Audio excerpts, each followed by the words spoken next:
Yeah, so there's one more thing that I wanted to talk about, and that is Ukraine. Now, when people think about nuclear weapons and nuclear war, maybe Ukraine isn't the first country that comes to mind, but Ukraine, what's happening there at the moment causes a lot of problems. Ukraine, I don't know if you knew this, but when the Soviet Union fell apart, Ukraine was actually the third largest nuclear country at that time. They had almost 2,000 nuclear bombs. And they decided to destroy all of these nuclear weapons. It was also Belarus and Kazakhstan, but Ukraine had the most. They agreed to do this if the United States and Russia and Great Britain promised that they would never need nuclear weapons. They promised that if Ukraine had any problems, they would come and defend them. And the fact that one of the countries that signed that agreement is now basically occupying the eastern part of Ukraine. Which is Russia? Yeah, exactly. It's such a huge problem because any country, if we ask North Korea, okay, look, you don't have that many nuclear weapons, we promise to never attack you, just sign this agreement, they'll point to Ukraine and say, no way. And any country in the future is going to do the same thing. Israel, if we try to get nuclear weapons out of the Middle East, Israel will point to Ukraine and say, look what happened to them. There's no way I'm signing this. So this war in the east of Ukraine is so bad, not just for Eastern Europe, but for the whole world. But do you think there's enough nuclear weapons right now that are sophisticated enough to be contained? Like, for example, if Russia cannot really attack Ukraine without getting some of the effects of the bombs. I see what you mean. Yeah, they'd have some radiation too. Well, there are a lot of questions about what if one country decides to use a nuclear weapon. That's one question.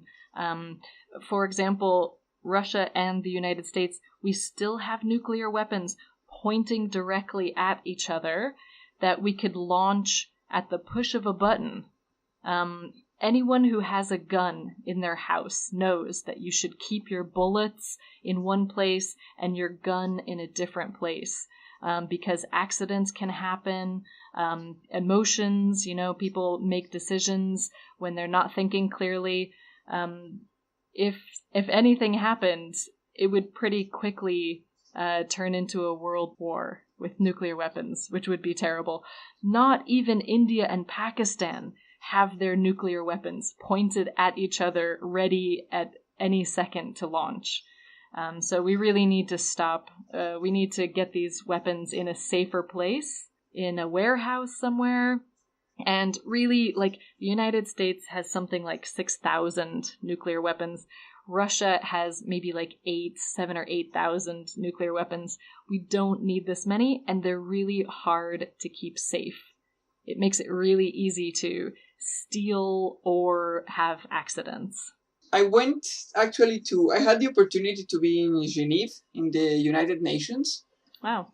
And I had the opportunity to be in one conference of the nuclear disarmament, or how do you call it? Yeah, this process of destroying nuclear weapons. Yes, mm-hmm. And both Russia and the US were not even present. That makes a point. Was this the new UN treaty that was just created, I think, a month ago? No, I went last year, but maybe the result of these assemblies was the creation of this treaty. So, yeah, I know that the United Nations now they've finished. They've got a final copy of this document, this agreement, but it's only non-nuclear countries. And I don't think any of the nuclear weapons countries were at the meeting. Even one country who was there for the whole process of writing the document and then voted against it. It was the Netherlands. Now, why would the Netherlands do that? Well, because they have nuclear weapons in their country. But we'll see what happens. In September, the United Nations will be voting on it, and hopefully we'll get at least 50 countries to sign this document. Then it goes into international law, and we'll see how much effect it might have. So for me, as a person who has not a lot of knowledge in this topic, it was really, really a very sad experience to be in that reunion, because there was this presentation for a level of a UN gathering. You would think that there were a lot of professionals and people who knew how to talk and people who knew how to make a simple PowerPoint presentations, which it wasn't. It was really a crappy PowerPoint presentation, and with the audio and the presentation were not even matching. It was horrible. It's really sad. Yeah. It's really sad that the people in charge of these things they don't have basic computing skills or how to follow a presentation. Oh, stop. Are you trying to convince me to change jobs now, that I should go back into nuclear weapons? You should. You should, in the way that the people who are there are really ill prepared. The presentation for me was really sad in two ways. The first way, they have a lot of technology available. It's the UN, it's Geneva, But they didn't know how to use the technology to do a good presentation, which is really sad. Yeah. So I think communication is a big problem for scientists, for politicians. Mm-hmm. Yes, the communication of the topics they were discussing was terrible. And the topic they were discussing was terrible. To see the images, to see all the data that I cannot even remember, because it was horrible. It was horrible what humans can do to human beings. Yeah. So people like you that have really good communication skills should be in those places. My opinion. Thank you. I don't know. It just I studied this process of destroying nuclear weapons, of getting countries to agree to destroy nuclear weapons. But at the time, I was just thinking, nuclear weapons don't kill people anymore. Hopefully never, but certainly not for the past 70 years. But ignorance, people not knowing enough, and poverty, people not having enough money and enough food, those kill people all the time. So that's why I went back into English teaching. But sometimes I do think about whether I made the right decision or not. I guess I hoped that there are enough smart, motivated people who are working on this issue. It's such a cool topic. I think it attracts a lot of people, but now you're telling me that maybe it's not attracting the best people, the right communicators. I will say it like this. It's not that the people behind these projects are not amazing scientists. Mm-hmm. Yep.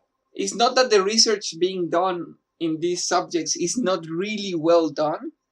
It's just that communicating to people is so boring. It's so badly made. Well, that's the end of part 2.